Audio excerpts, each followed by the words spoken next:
ان کو جب سی آف کیا تو کہا کہ میں چونکہ حکمران وقت کی اطاعت کا پابند ہوں، میں مدینہ کی باؤنڈری سے باہر نہیں جاؤں گا، اگر مجھے کوئی اس طرح کا یعنی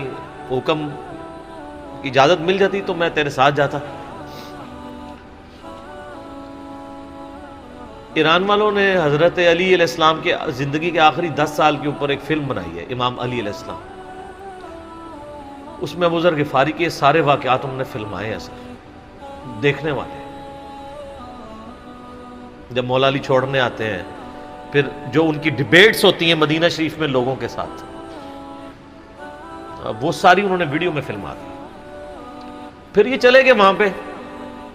وہاں پہ رہنا شروع ہو گئے۔